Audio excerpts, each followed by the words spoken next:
अस्सलाम वालेकुम दोस्तों, अज तुहाडे वास्ते 8 बकरां दी लाट लियांदी है। पहले नंबर ते आ गया ब्लैक बीतल विच, बहुत क्वालिटी वाला, बिल्कुल तोते फेस विच और वाइट अख दे विच और बहुत ज़बरदस्त। इहदी उम्र ने 10 महीने, 10 तो 11 महीने और बड़ा माशाल्लाह हैवी बकरा है। पिया तोते फेस विच, चमकदार पशम तुसीं खुद ही चेक कर सकदे ने और बहुत आला क्वालिटी दा। और कन्ना दी लेंथ भी चेक कर सकदे ने, बहुत ज़बरदस्त और चौड़ा छाती विच। ते ए दूसरे नंबर ते हुण तुहानूं बकरा विखा रहे। दी उम्र है पे तकरीबन 9 महीने, 8 तो 9 महीने दी उम्र है पई और पिछे ते मुड़वे सिंह और वाइट अख दे विच ते माशाल्लाह एक्टिव सेहतमंद।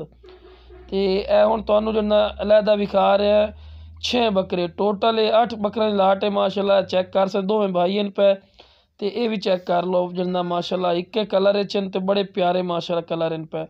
तुहानूं सारे माशाल्लाह जानवर विखावांगे, एक एक करके तुसीं चेक कर सकदे ने। ते जेड़ा भाई इंशाल्लाह पहले कॉल करसी उसनूं जायज़ मुनासिब राइट ते मिल जासी।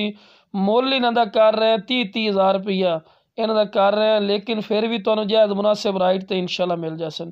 ते नकौड़े फेस ही माशाल्लाह चेक कर रहे हैं, माशाल्लाह खूबसूरती बहुत ज़्यादा और बिल्कुल तोते फेस च ते वाइट अखां दे विच और झालर नकौड़ा भी तुसीं चेक कर सकदे ने, चंगे झालर नकौड़े च और वेल ही चेक करो। लो जनाब माशाल्लाह बहुत क्वालिटी वाले माशाल्लाह जानवर हैं ते माशाल्लाह बहुत कलर है। हुण कलर भी माशाल्लाह तुसीं चेक कर सकदे ने, बहुत ज़बरदस्त माशाल्लाह। एक दो तो वध ते खूबसूरत हैं और बिल्कुल आला क्वालिटी दे चंगे वजन वाले ने।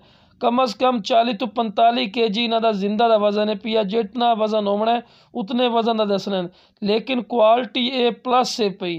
इंशाल्लाह जेड़ा भाई इंशाल्लाह पहले कॉल करसी, मैं बार बार कर रहा कि उन्होंने जायज़ मुनासिब राइट ते मिल जासी और ओदी कॉल दी इज्जत होसी। जिवें भाई राजी होसी इंशाल्लाह उस तरह ही राजी करांगे इंशाल्लाह भाइयों नूं।